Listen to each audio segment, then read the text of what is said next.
नमस्कार जय हिंद साथियों। बंगाल के चुनाव का परिणाम आने के बाद कहीं खुशी कहीं गम का माहौल है। जाहिर सी बात है, जहां पे जो पार्टी चुनाव जीती है उसको जश्न मनाने का हक है, लड्डू बांटने का हक है। लेकिन जो लोग चुनाव में हारे हैं उनको मारने का, पीटने का, उनके कार्यालय जलाने का, हिंसा करने का या उन पार्टियों के समर्थकों को सड़कों पर पीटने का अधिकार किसने दिया है? यह कौन सा लोकतंत्र है? जो दृश्य और तस्वीरें बंगाल से आ रही हैं और पूरा का पूरा गोदी मीडिया खामोश है, केंद्र की मोदी सरकार खामोश है। क्या हम बंगाल को मणिपुर बनाना चाहते हैं? क्या हम बंगाल में हिंसा को एक एक इलाके में पहुंचाना चाहते हैं? यही तो खतरा है बीजेपी से।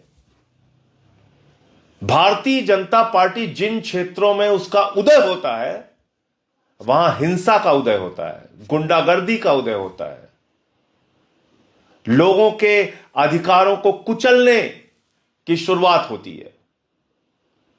और यही बंगाल में हो रहा है।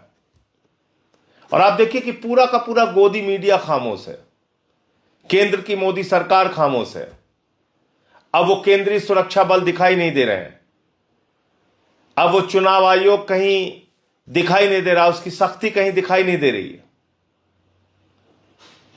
तो भारतीय जनता पार्टी साबित क्या करना चाहती है कि वो राज्य दर राज्य चुनाव जीतकर अपने जांच एजेंसियों का दुरुपयोग करके हजारों करोड़ रुपए पानी की तरह बहा के, गोदी मीडिया का गलत इस्तेमाल करके, चुनाव आयोग को अपना एजेंट बना के चुनाव जीतकर और गुंडागर्दी, हिंसा करेंगी और देश का माहौल खराब कर दिया गोदी मीडिया ने।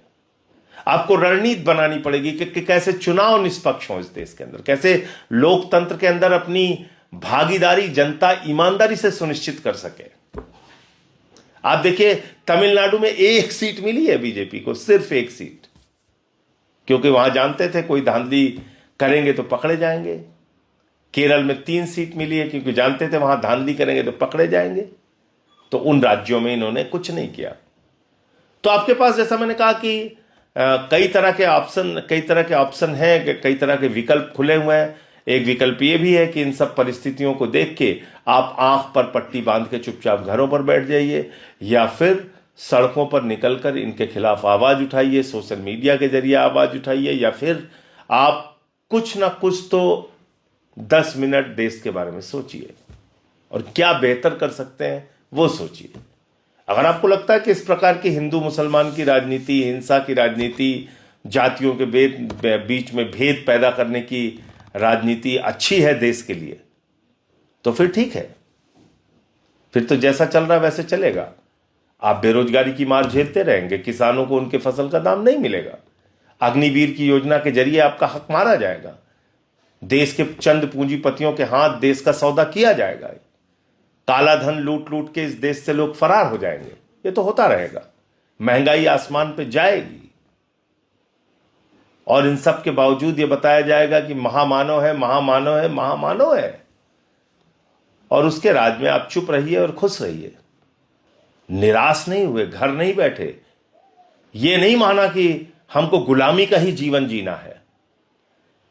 तो अगर आपको लगता है कि सरकार की तानाशाही से आपको मुक्ति पानी है, अगर आपको लगता है इस देश के लोकतंत्र का गला घोट दिया गया है, अगर आपको लगता है कि चुनावी तंत्र पे भारतीय जनता पार्टी का कब्जा हो चुका है और जैसे ये लोग चुनाव लड़ रहे हैं, मैंने आपको फिर से कहा, ईडी, सीबीआई, पुलिस का दुरुपयोग करके, चुनाव आयोग ज्ञानेश कुमार का दुरुपयोग करके, हजारों करोड़ रुपए पानी की तरह बहा के और पूरी की पूरी सरकारी तंत्र के ऊपर कब्जा करके, इस तरह से लाखों वोटों की हेरा फेरी करके जैसे बीजेपी चुनाव जीत रही है, अगर ये चलता रहा तो राज्य दर राज्य ये चुनाव जीतते जाएंगे, तानाशाही को बढ़ाते जाएंगे, गुंडागर्दी को बढ़ाते जाएंगे।